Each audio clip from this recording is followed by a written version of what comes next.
মুসলমানের জীবনে যত ফরজ আছে সকল ফরজের চেয়ে বড় ফরজ এই কথা জানা যে রাসূল বলছেন এই 6টা কথা বিশ্বাস করার নাম ঈমান। যারা জানে না এরা ওই কোন সময় ঈমানদারকেও কাফির কয়, যারা জানে না তারা ওই কোন সময় কাফিররাও ঈমানদার কয়।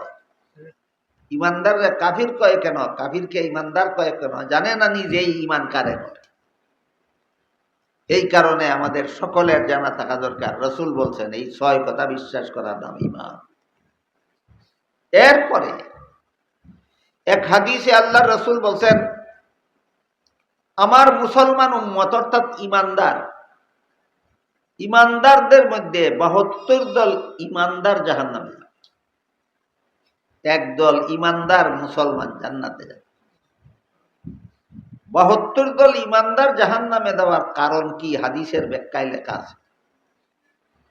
72 দল মুসলমান ঈমানদার যারা 6 কথা বিশ্বাস করার কারণে ঈমানদার হইল, এরা 6 কথা বিশ্বাস করব মন গড়াবে কেমন, আল্লাহ বিশ্বাস করব মন গড়াবে কেমন,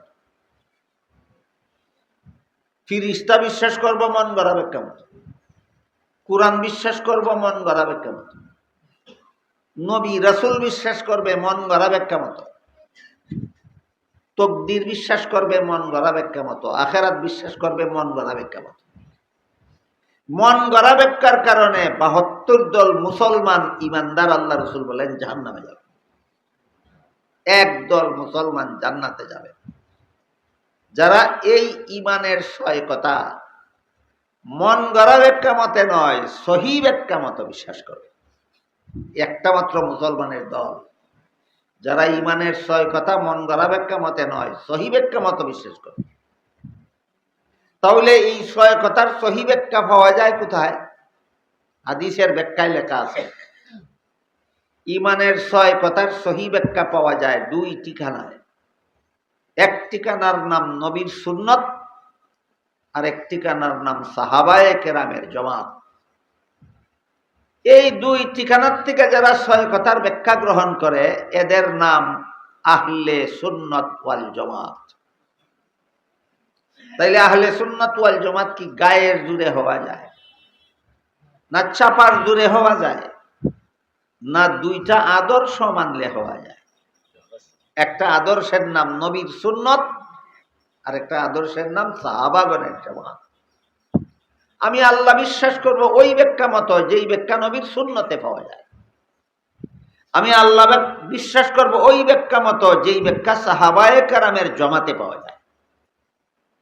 আমি নবী বিশ্বাস করব ওই ব্যাখ্যা মতো যেই ব্যাখ্যা নবীর সুন্নতে পাওয়া যায় সাহাবায়ে কেরামের জামাতে পাওয়া যায়। তখন আমার 6 কথার বিশ্বাস হবে নির্ভেজাল, এই জন্য তখন আমার নাম হবে আহলে সুন্নাত ওয়াল জামাত। অনেক মুসলমান আছে সমাজে যারা এইসব কথা জানেই না, অথচ আমি আহলে সুন্নাত ওয়াল জামাত এই দাবিতে পাহাড়ের মতো। তুমি কি বিশ্বাস করিয়া কোন ব্যাখ্যা মান্যা তুমি আহলে সুন্নাত ওয়াল জামাত জানে না, বলতে পারে না।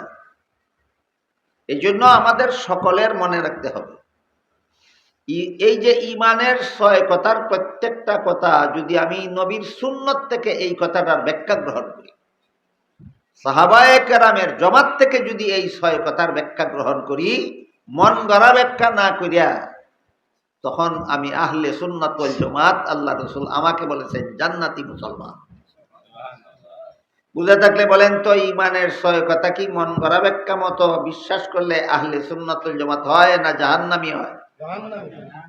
ঈমানের 6 কথার সহিহ ব্যাখ্যা বিশ্বাস করলে জান্নাতি হয়, আর সহিহ ব্যাখ্যা পাওয়া যায় 2 ঠিকানায় নবীর সুন্নতে আর সাহাবায়ে কেরামের জামাতে। এই জন্য এই 2 ঠিকানার থেকে যারা 6 কথার ব্যাখ্যা গ্রহণ করে এদের নাম হাদিসের আলোকে আহলে সুন্নাত ওয়াল জামাত। রাব্বি জিদনি ইলমা, রাব্বি ইশরাহ লি সাদরি ওয়ায়াসসির লি আমরি ওয়াহলুল উকদাতাম মিন লিসানি ইয়াফকাহু কওলি রব্বি ইয়াসসির ওয়া তাম্মিম বিল খাইর। পড়ো সূরা ফাতিহা পড়ো। أعوذ بالله من الشيطان الرجيم. بسم الله الرحمن الرحيم.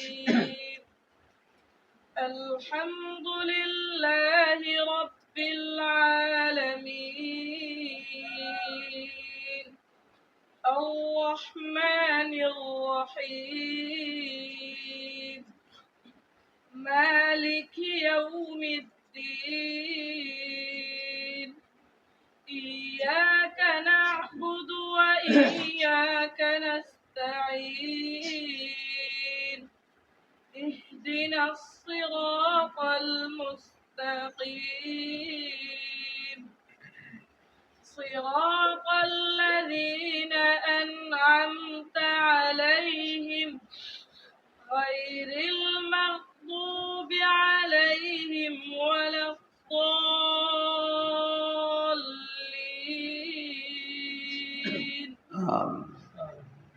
ঠিক আছে, যাও তোমরা যাও, ওই যে সবক দেওয়া হয়েছে সবার যাও। এখন আপনারা একটু আগে বুঝলে ভালো লাগবে মুরব্বীরা।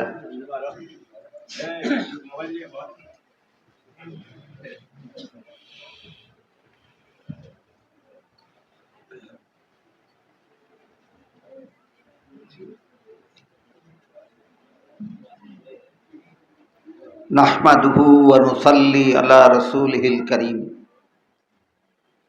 আম্মা বা'দু ফাআউযু বিল্লাহি মিনাশ শাইতানির রাজীম। বিসমিল্লাহির রহমানির রহিম। হাল ইয়াস্তাবিল্লাযীনা ইয়া'লামুনা ওয়াল্লাযীনা লা ইয়া'লামুন।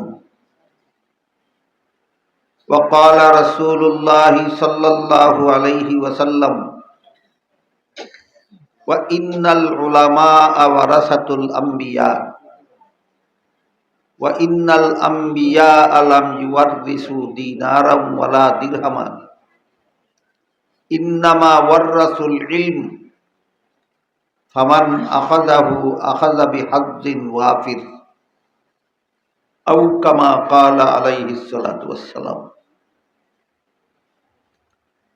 হযরত উলামায়ে কেরাম, মুহতারাম হাজিরিন ও আমার প্রিয় ছাত্র ভাইয়েরা, আশপাশের এলাকার মুসলমান ভাইসব ও আমার পর্দানিশীন মা বোনেরা, আজকের এই অনুষ্ঠান হইল মাদ্রাসার ছাত্রদের সবক দেওয়ার অনুষ্ঠান। এই কারণে মাদ্রাসার দ্বারা, মাদ্রাসা চালু থাকলে মাদ্রাসায় একদল আলেম ছাত্রদেরকে কোরআন হাদিস শিক্ষা দিলে আরেক দল ছাত্র শিক্ষা নিলে সমাজের মানুষের, দুনিয়ার মানুষের দুনিয়াতে এবং আখেরাতে কি উপকার, আর মাদ্রাসা না থাকলে, কোরআন হাদিসের শিক্ষা না থাকলে কি ক্ষতি, এই দুইটা জিনিস সব মুসলমানের জানা থাকা দরকার। এক হাদিসে আল্লাহর রাসূল সাল্লাল্লাহু আলাইহি ওয়াসাল্লাম বলেন, যতদিন পর্যন্ত দুনিয়াতে একটা মানুষও আল্লাহকে ডাকবে ততদিন পর্যন্ত দুনিয়া কিয়ামত হবে। সমস্ত গৃহস্থেরা আল্লাহরে ডাকুক বা না ডাকুক, আল্লাহ তাআলারে গৃহস্থী কইরা জীবন যাপনের সুযোগ দিয়া রাখবেন। সমস্ত ব্যবসায়ীরা আল্লাহরে ডাকুক বা না ডাকুক, সমস্ত চাকরিজীবীরা আল্লাহরে ডাকুক বা না ডাকুক, আল্লাহ এদেরকে যার যার কাজ কইরা দুনিয়াতে জীবন যাপনের সুযোগ দিয়া রাখবেন। কতদিন পর্যন্ত?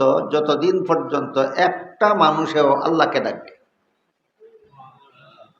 আর এই আল্লাহকে ডাকা শিক্ষা দেওয়া হয় একমাত্র মাদ্রাসায়। মাদ্রাসা বন্ধ হয়ে গেলে আল্লাহরে ডাকা শিক্ষা দেওয়ার ব্যবস্থা থাকে। মানুষে আল্লাহকে ডাকবে দূরের কথা, আল্লাহকে ডাকা শিখতেও পারবে না। মাদ্রাসা না থাকলে কেউ আল্লাহকে ডাকবে না, তখন আল্লাহ জগৎটা রাখবেন না, দুনিয়া রাখবেন না, ধ্বংস করে দেবে। হাদিস শরীফে আল্লাহর রাসূল পরিষ্কার ভাবে এই কথাটা বলছেন। যখন দুনিয়াতে আল্লাহকে ডাকার মতো কেউ থাকবে না, তখন আল্লাহ দুনিয়া রাখবেন না, ধ্বংস করে দেবে। আর আল্লাহকে ডাকা শিক্ষা দেওয়া হয় একমাত্র মাদ্রাসায়। মাদ্রাসা আছে বলে কিছু লোকে আল্লাহরে ডাকা শিখে, আল্লাহরে ডাকে। এদের কারণে আল্লাহ সমস্ত গৃহস্থদেরকে গৃহস্থী করিয়া জীবনযাপনের সুযোগ দিয়া রাখে। এদের কারণে আল্লাহ সমস্ত ব্যবসায়ীদেরকে ব্যবসা করিয়া জীবনযাপনের সুযোগ দিয়া রাখে। এদের কারণে আল্লাহ সমস্ত চাকরিজীবীদেরকে চাকরি করিয়া জীবনযাপনের সুযোগ দিয়া রাখে। এই কথাটা দুনিয়ার বেশিরভাগ মানুষে জানেও না, বুঝেও না। আমি যে নামাজ রোজা করি না, আল্লাহ বিল্লাহ করি না, কেত ফসল ফলাই, খাই আর ঘুমাই, এই সুযোগ আল্লাহ আমারে কার খাতিরে দিল জানে না। অধিকাংশ মুসলমানে জানে না। আমি যে আল্লাহ বিল্লাহ করি না, নামাজ রোজার দাঁড়দারি না, জীবনভর ব্যবসা করি আর খাই আর ঘুমাই, এত বড় সুযোগ আল্লাহ আমারে কার কারণে দিয়া রাখছে অনেকেই জানে না। আমি যে আল্লাহ বিল্লাহ করি না, নামাজ রোজার দাঁড়দারি না, জীবনভর চাকরি করি আর খাই আর ঘুমাই, এই সুযোগটা আল্লাহ আমারে কার খাতিরে দিয়া রাখছে বেশিরভাগ মানুষে জানে না। আল্লাহর রাসূল বলেন, একমাত্র যারা আল্লাহরে ডাকে তারার কারণে তোমরারে আল্লাহ দুনিয়াতে জীবনযাপনের সুযোগ দিয়া রাখে। এই হইল দুনিয়ার জীবনে মাদ্রাসা থাকা না থাকার লাভ আর ক্ষতি। মাদ্রাসা থাকবে, একদল মানুষ আল্লাহরে ডাকবে, দুনিয়া কিয়ামত হবে না, ধ্বংস হবে না। মাদ্রাসা থাকবে না, কোনো মানুষ আল্লাহরে ডাকবে না, আল্লাহ এক মুহূর্তের জন্য দুনিয়া রাখবেন না, দুনিয়া ধ্বংস হয়ে যাবে। আর মাদ্রাসার দ্বারা আখিরাতের যত লাভ, যত উপকার, এর মধ্যে একটা উপকার হইল আখিরাতে চিরস্থায়ী জাহান্নাম থেকে মুক্তি পাওয়ার, সুখ শান্তির জীবন যাপনের ঠিকানা জান্নাত পাওয়ার প্রথম ব্যবস্থা হইল ঈমান। ঈমান নিয়ে যে মরতে পারবে, জাহান্নাম থেকে কোনো না কোনো দিন রক্ষা পেবে, কোনো না কোনো দিন জান্নাতে প্রবেশ করতে পারবে। ঈমান হারাইয়া মরলে চিরকাল জাহান্নামের শাস্তি ভোগ করতে হবে, কোনোদিন জাহান্নাম থেকে মুক্তি পাবে না। আর এই ঈমান শিক্ষা দেওয়াও হয় মাদ্রাসায়, ঈমান হেফাজতের ব্যবস্থাও দেওয়া হয় মাদ্রাসায়। মাদ্রাসা আছে বলে এখনো কিছু মানুষে ঈমান বুঝে, ঈমান চিনে, ঈমান রক্ষা করে, ঈমান হেফাজত করে।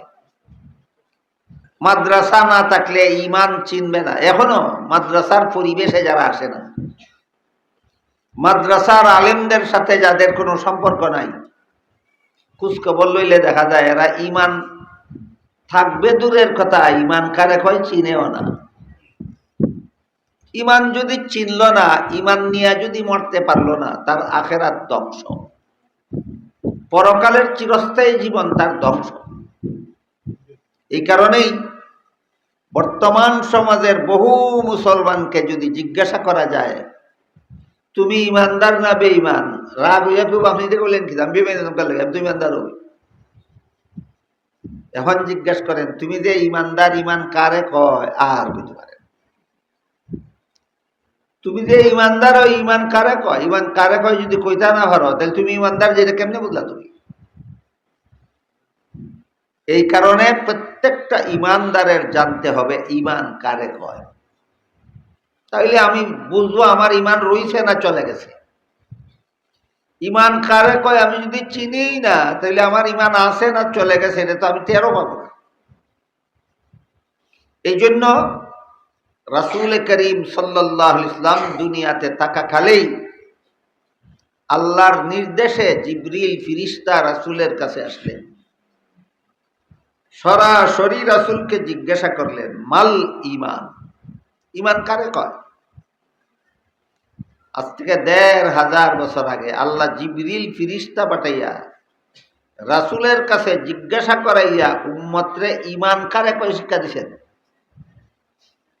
জিবরিল ফিরিস্তা আল্লাহর হুকুমে আসলেন, রাসূলকে জিজ্ঞাসা করলেন ঈমান কাকে বলে। রাসূল জবাবে বলেন ৬টা কথা বিশ্বাস করার নাম ঈমান। সব মুসলমানের সকল ফরজের বড় ফরজ এই কথাটা জানা, যে ৬টা কথা বিশ্বাস করার নাম ঈমান। আজকাল এমনও মুসলমান পাওয়া যায় যারা উযুর ৪ ফরজ বুঝে জানে, ৭ কারণে উযু ভাঙ্গে জানে, নমাজের ১৩ ফরজ জানে, ১৯ কারণে নমাজ ভাঙ্গে জানে। জিনিস বিশ্বাস করার নাম ঈমান জানে না। অনেক মুসলমান এমন পাওয়া যায়। উযুর ফরজ জানে, উযুর ভঙ্গ জানে, নমাজের ফরজ জানে, নমাজের ভঙ্গ জানে, ঈমান কারে কয় জানে। আমার কথা বুঝে থাকলে বলেন, উযু গোসল নমাজ রোজা শিখা বড় ফরজ না ঈমান কারে কয় শিখা সবচেয়ে বড় ফরজ? সবচেয়ে বড়। এর থেকে বড় কোনো ফরজ নাই। ঈমান কাকে বলে এই প্রশ্নের জবাব জানা যত বড় ফরজ, এর চেয়ে বড় কোনো ফরজ মুসলমানের জীবনে নেই। শুধু মাদ্রাসার সাথে সম্পর্ক কম থাকার কারণে, আলিমদের সাথে সম্পর্ক থাকার অভাবে সমাজের বহু মুসলমান আজকে ঈমান কারে কয় জানে না। অথচ আল্লাহ জিবরিল ফিরিস্তা পাঠাইয়া রাসূলকে জিজ্ঞাসা করাইয়া উম্মতরে শিক্ষা দিয়া গেছেন ৬টা কথা বিশ্বাস করার নাম ঈমান। এই ৬ কথার প্রথম কথা হইল আমি আল্লাহ বিশ্বাস করি।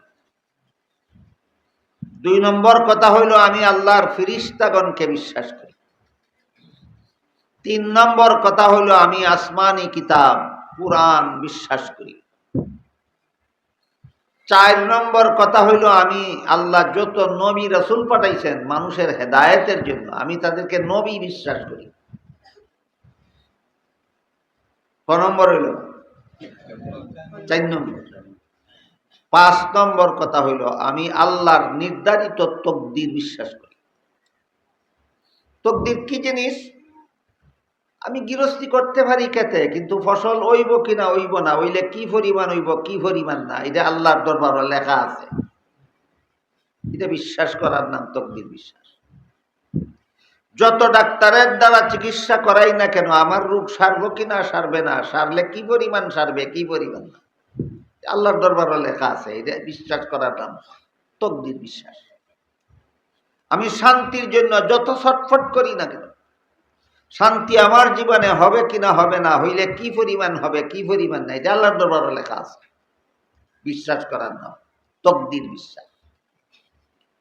কাজেই মানুষের জীবনে যা কিছু করে, যা কিছু করবে, যা কিছু হয়, যা কিছু হবে, আল্লাহর দরবারে লেখা আছে, ওই লেখা অনুপাতেই হবে।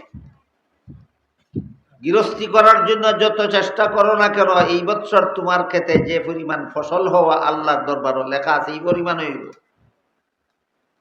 এর থেকে বেশি যদি ক্ষেত হইলা জায়গা, আল্লাহর দরবারে লেখা আছে এই বৎসর তোমার সমস্ত ক্ষেতে ১৫০ মণ ধান হইত। ১৫০ মণ ধান তোমার বড় উঠব। ক্ষেত যদি ফনে ২০০ মণ হইলা জায়গা, ধান কাটবার আগে এক রাতে শিলা বৃষ্টি হইয়া ২৫ মণ বালাই দিব ক্ষেত হইয়া, আর গড় তোলদার। কারণ আমার তকদিরও লেখা আছে ১৫০ মণ ধান আমার ঘরে উঠবে আমার ক্ষেত থেকে। ফইলা গেছি কে ফনে ২০০ মণ, ২৫ মণ বেশি বলছে। আমার কথা বুঝে থাকলে বলেন, আমার ক্ষেত যে তকদিরের অতিরিক্ত ২৫ মণ ফলছে, এটা কি আমার বড় সারা দুনিয়ার সমস্ত শক্তি ব্যয় করে ওটা নিয়ে দেব? ওটা নিয়ে দেব। এই ধরনের বিশ্বাসের নাম হইল তকদির বিশ্বাস। এটা হইল ৬ নম্বর, ৫ নম্বর। আর ৬ নম্বর হইল মরণের পরে একদিন জীবিত হইতে হবে। জীবিত হইয়া এরপরে আর কোনোদিন মরণ হবে না, চিরকাল আখেরাতের জীবন, চিরকাল জীবন যাপন করবে। মরণের পরবর্তী পরকালীন চিরস্থায়ী জীবন বিশ্বাস করা ঈমানের ৬ নম্বর কথা। সংক্ষেপে আল্লাহ বিশ্বাস, ফিরিস্তা বিশ্বাস, নবী রাসূল বিশ্বাস, কোরআন বিশ্বাস, নবী রসুল বিশ্বাস, তকদির বিশ্বাস, আখিরাত বিশ্বাস। এই 6 কথা যেন জীবনে কোনোদিন আমরা বলি না। আল্লাহর রাসূল বলে গেছেন, উম্মতকে শিক্ষা দিয়ে গেছেন, এই 6 কথা বিশ্বাস করার নাম ঈমান। আল্লাহ বিশ্বাস, ফিরিস্তা বিশ্বাস, কোরআন বিশ্বাস, নবী রসুল বিশ্বাস, তকদির বিশ্বাস, আখিরাত বিশ্বাস। আল্লাহ, ফিরিস্তা, কোরআন, নবী রসুল, তকদির, আখিরাত, এই 6 কথার বিশ্বাস করার নাম যে ঈমান। এটা জানা, 5 বেলার নামাজ যে ফরজ, ওইটা জানার থেকে বড় ফরজ। ওযুর 4 ফরজ জানার থেকে বড় ফরজ। মুসলমানের জীবনে যত ফরজ আছে, সকল ফরজের চেয়ে বড় ফরজ এই কথা জানা যে রাসূল বলছেন এই 6টা কথা বিশ্বাস করার নাম ঈমান।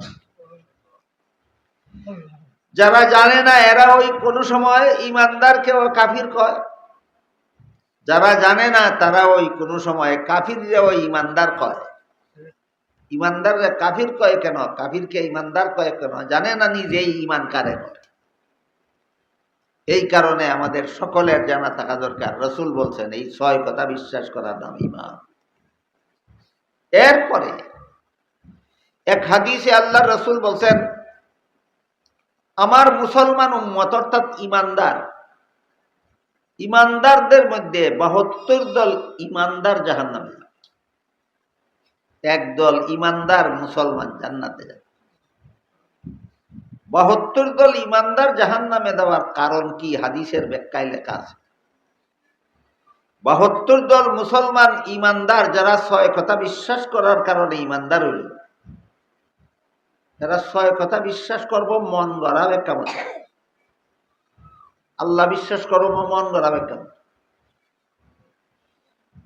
ফিরিস্তা বিশ্বাস করব মন গড়াবে কেমন, কোরআন বিশ্বাস করব মন গড়াবে কেমন, নবী রাসূল বিশ্বাস করবে মন গড়াবে কেমন,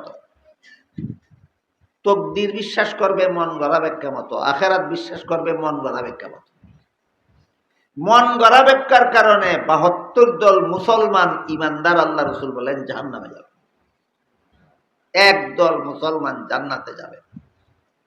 যারা এই ঈমানের 6 কথা মন গড়া ব্যাখ্যা মতে নয়, সহি ব্যাখ্যা মতো বিশ্বাস করে, একটা মাত্র মুসলমানের দল যারা ঈমানের 6 কথা মন গড়া ব্যাখ্যা মতে নয়, সহি ব্যাখ্যা মতো বিশ্বাস করে। তাহলে এই 6 কথার সহি ব্যাখ্যা পাওয়া যায় কোথায়? হাদিসের ব্যাখ্যায় লেখা আছে, ঈমানের 6 কথার সহি ব্যাখ্যা পাওয়া যায় 2 ঠিকানায়। এক ঠিকানার নাম নবীর সুন্নত, আর এক ঠিকানার নাম সাহাবায়ে কেরামের জামাত। এই 2 ঠিকানার থেকে যারা 6 কথার ব্যাখ্যা গ্রহণ করে এদের নাম আহলে সুন্নাত ওয়াল জামাত। তাইলে আহলে সুন্নাত ওয়াল জামাত কি গায়ের জুড়ে হওয়া যায়, না চাপার জুড়ে হওয়া যায়, না 2টা আদর্শ মানলে হওয়া যায়? একটা আদর্শের নাম নবীর সুন্নত, আর একটা আদর্শের নাম সাহাবাগণের জামাত। আমি আল্লাহ বিশ্বাস করব ওই ব্যাখ্যা মতো যেই ব্যাখ্যা নবীর সুন্নতে পাওয়া যায়, আমি আল্লাহ বিশ্বাস করব ওই ব্যাখ্যা মতো যেই ব্যাখ্যা সাহাবায়ে কেরামের জামাতে পাওয়া যায়। আমি নবী বিশ্বাস করব ওই ব্যাখ্যা মতো যেই ব্যাখ্যা নবীর সুন্নতে পাওয়া যায়, সাহাবায়ে কেরামের জামাতে পাওয়া যায়। তখন আমার 6 কথার বিশ্বাস হবে নির্ভেজাল। এই জন্য তখন আমার নাম হবে আহলে সুন্নাত ওয়াল জামাত। অনেক মুসলমান আছে সমাজে যারা এইসব কথা জানেই না, অথচ আমি আহলে সুন্নাত ওয়াল জামাত এই দাবিতে পাহাড়ের মতো। তুমি কি বিশ্বাস করিয়া কোন ব্যাখ্যা মান্যা তুমি আহলে সুন্নাত ওয়াল জামাত জানে না, বলতে পারে না। এই জন্য আমাদের সকলের মনে রাখতে হবে, এই যে ঈমানের 6 কথার প্রত্যেকটা কথা যদি আমি নবীর সুন্নত থেকে এই কথাটার ব্যাখ্যা গ্রহণ করি, সাহাবায়ে কেরামের জামাত থেকে যদি এই 6 কথার ব্যাখ্যা গ্রহণ করি, মন গড়া ব্যাখ্যা না করিয়া, তখন আমি আহলে সুন্নাত ওয়াল জামাত। আল্লাহ রাসূল আমাকে বলেছেন জান্নাতি মুসলমান। বুঝে থাকলে বলেন তো, ইমানের 6 কথা কি মন গড়া ব্যাখ্যা মতো বিশ্বাস করলে আহলে সুন্নাতুল জামাত হয় না জাহান্নামী হয়? ইমানের 6 কথার সহি ব্যাখ্যা বিশ্বাস করলে জান্নাতি হয়। আর সহি ব্যাখ্যা পাওয়া যায় 2 ঠিকানায়, নবীর সুন্নতে আর সাহাবায়ে কেরামের জমাতে। এই জন্য এই 2 ঠিকানার থেকে যারা 6 কথার ব্যাখ্যা গ্রহণ করে, এদের নাম হাদিসের আলোকে আহলে সুন্নাত ওয়াল জামাত। এর একটা উদাহরণ দিই। ইমানের 6 কথার 4 নম্বর কথা হইল আমি নবী রাসূল বিশ্বাস করি। 4 নম্বর কথা। 1 নম্বর হইল আল্লাহ বিশ্বাস করি, 2 নম্বর ফেরেশতা বিশ্বাস করি, 3 নম্বর কোরআন বিশ্বাস করি, 4 নম্বর নবী রাসূল বিশ্বাস করি। বলেন তো ইমানের 6 কথার 4 নম্বর কথাটা কি? নবী রাসূল বিশ্বাস। নবী রাসূল বিশ্বাস করো, তুমি ইমানদার। বলো তো নবী কোন ব্যাখ্যা মতো বিশ্বাস করো, তোমার মন গড়া না সহি ব্যাখ্যা? সহি ব্যাখ্যা পাইবা কোথায়? 2 ঠিকানায়, নবীর সুন্নতে আর সাহাবায়ে কেরামের জমাত। হাদিস শরীফে রাসূল করিম সাল্লাল্লাহু আলাইহি ওয়াসাল্লাম নবী রাসূল সম্পর্কে যত ব্যাখ্যা দিয়েছেন, এর মধ্যে একটা ব্যাখ্যা আমি আজকের মতো আপনাদের শোনাই। আল্লাহ রাসূল বলেন, আল আম্বিয়াউ আহইয়াউন ফি কুবুরিহিম ইউসাল্লুন।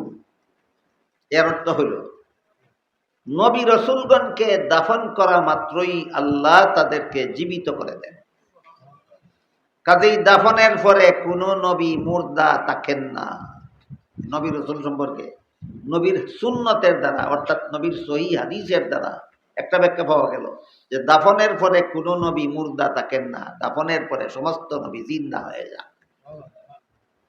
এখন যদি কেউ বলে জিন্দা হইলে খাওয়া খানা পিনা কই করেন, জিন্দা হইলে পেশাব পায়খানা কই করেন, এক কিলো মন গড়া ব্যাখ্যা শুরু করে দিল। জিন্দা নবী দাফনের পরে জিন্দা হইয়া থাকলে খানা পিনা কই করেন? দাফনের পরে নবী জিন্দা হইয়া থাকলে পেশাব পায়খানা কোথায় করেন? এই প্রশ্ন যারা শুরু করে দিল, বলেন এরা সহি ব্যাখ্যা মতো নবী মানলো না মন গড়া জেরা শুরু করে দিল? তুমি মন গড়া মতো নবী মানো, তুমি আহলে সুন্নাতুল জামাত না। আল্লাহ পাক রব্বুল আলামিন দুনিয়ার জীবনে মানুষকে খাওয়া দাওয়া করার ব্যবস্থা করে দিয়েছেন, পেশাব পায়খানা করার ব্যবস্থা করে দিয়েছেন। কবর জীবনে খাবারও দরকার হয় না, পেশাব পায়খানারও দরকার হয় না। আল্লাহর দেওয়া ব্যবস্থা। তোমার এখানে জেরা করার কিছু নাই, জেরা করার কিছু নাই। মায়ের গর্ভে যে সন্তান থাকে কতদিন? 10 মাস, না প্রায় 10 মাস। এখন যদি কেউ তোর জেরা শুরু করে দেয়, এই 10 মাসের ভিতরে পেশাব কই করলো, পায়খানা কই করলো, এটা হইল সাফাবাজি। এটা আল্লাহর ব্যবস্থা মানার পক্ষে কথা না, এটা চাপাবাজি করে মন গড়া ভাবে আল্লাহর বিধানকে অস্বীকার করা। যেমন ভাবে গর্ভের সন্তান জিন্দা হওয়ার পরেও, রূহ আসার পরেও তার পেশাব করার দরকার হয় না, এটাই আল্লাহর দেওয়া ব্যবস্থা। তার পায়খানা করার দরকার হয় না, এটাই আল্লাহর দেওয়া ব্যবস্থা। তার মুখে কোনো খানা পিনার দরকার হয় না, এটাই আল্লাহর দেওয়া ব্যবস্থা। ঠিক তেমনি ভাবে নবীগঞ্জে দাফনের পরে আল্লাহ জীবিত করে দেন, তার আর খানা পিনারও দরকার হয় না, পেশাব পায়খানারও দরকার হয় না, এইটাই আল্লাহর দেওয়া ব্যবস্থা। এখন বলেন আল্লাহর দেওয়া ব্যবস্থা মান্য নিতাম না মন গড়া ব্যাখ্যা করতাম? হ্যাঁ, আল্লাহর দেওয়া ব্যবস্থা মান্য নিলে তুমি সহি ব্যাখ্যা মতো নবী মানছ। তাই হাদিস শরীফে রাসূল বলেন, আল আম্বিয়াউ আহইয়াউন ফি কুবুরিহিম। নবী রাসূলগণ দাফন করা মাত্রই তারা জীবিত হয়ে যান। এক ব্যাখ্যা হইল নবী রাসূলের ব্যাপারে। আর এক ব্যাখ্যা হইল আল্লাহ রাসূল বলেন ফি কুবুরিহিম। নবী রাসূল দাফনের পরে জীবিত হওয়ার পরে রওজা শরীফের ভিতরে থাকেন। কই থাকেন? রওজা শরীফের ভিতরে থাকেন। আপনি যদি বলেন না আমাদের অনুষ্ঠানে আগমন করেন, এটা আপনার মন গড়া। নবী বলেন রওজা শরীফের ভিতরে থাকেন, আর তুমি কও তোমার অনুষ্ঠানে আগমন করেন। অনুষ্ঠানে আগমন করাটা নবীর কথা না মন গড়া ব্যাখ্যাকারীর কথা? মন গড়া ব্যাখ্যাকারী কথা। তুমি মন গড়া ব্যাখ্যা মতে নবী বানাও, তুমি আর যাই কিছু হও, তুমি আহলে সুন্নাত ওয়াল জামাত হতে পারো না। মন গড়া ব্যাখ্যার পক্ষে যুক্তিও দেয়, দুই খান্দে দুইজন ফিরিস্তা আছেন, আছে তো, দেখা যায়নি বলে না, বলে নবীও আমার সভাতে উপস্থিত আছেন, দেখা যায় না। যুক্তি কই পেয়েছে এটা? এটা তো তোমার মন গড়া যুক্তি। দুই কান্দে দুইজন ফিরিস্তা আল্লাহ দিয়া রাখছেন তোমার সারা জীবনের আমল নামা লেখার জন্য। দেখবো আর লেখবো, দেখবো আর লেখবো, দেখবো আর লেখবো। নবীরে তো এমন কোনো ডিউটি দিচ্ছেন না তোমার 24 ঘন্টা তোমার সাথে থাকার। বরং হাদিস শরীফে উল্লেখ আছে নবী যে জিন্দা অবস্থায় রওজা শরীফের ভিতরে থাকেন, কি করেন লেখা আছে, অনেক কিছু লেখা আছে। এর মধ্যে একটা কথা লেখা আছে, এক হাদিসে আল্লাহ রসুল বলেন, দাফনের পরে যেহেতু আমি রওজা শরীফের ভিতরে জীবিত অবস্থায় থাকব, কাজেই যে কোনো সময় যে কোনো উম্মতে যদি আমার রওজা শরীফের কাছে এসে দুরুদ সালাম পড়ে, আমি নিজের কানে শুনব, নিজের মুখে জল দিব। মুর্দা থাকার কারণে না জিন্দা থাকার কারণে? রওজা শরীফ থেকে বাইরিয়া আপনাদের অনুষ্ঠানে চলে আসার কারণে না সর্বদা রওজা শরীফের ভিতরে থাকার কারণে? নবী কি বলেন, তুমি কি বলো? তুমি তো নবী সুন্নত থেকে নবী মানার ব্যাখ্যা গ্রহণ করো না, তুমি তো মন গড়া ব্যাখ্যা আর চাপাবাজির মাধ্যমে নবী মানার ব্যাখ্যা গ্রহণ করো। তুমি আর যাই কিছু হও, তুমি আহলে সুন্নাত ওয়াল জামাত হতে পারো না। আর এক হাদিসে রাসূল বলেন, সারা দুনিয়া জুড়া উম্মতে আমার প্রতি সপ্তাহে যত আমল করে, সমস্ত উম্মতে আমার প্রতি সপ্তাহে যত আমল করে, সমস্ত আমল লিপিবদ্ধ করে ফিরিস্তারা প্রতি সপ্তাহের শুক্রবারে অথবা সোমবারে আমার রওজা শরীফে আমার কাছে তালিকা পেশ করে। প্রত্যেক সপ্তাহের শুক্রবারে অথবা সোমবারে সারা দুনিয়ার সমস্ত উম্মতের আমলের তালিকা বানাইয়া ফিরিস্তারা নবীর রওজা শরীফে পেশ করে। তখন রসুল বলেন, যে উম্মতের তালিকার মধ্যে আমি দেখি যে এই উম্মত আমার নেক আমল কইরা গত সপ্তাহ কাটাইছে, রসুল বলেন সেই উম্মতের প্রতি আমার আত্মাটা সন্তুষ্ট হয়ে যাবে।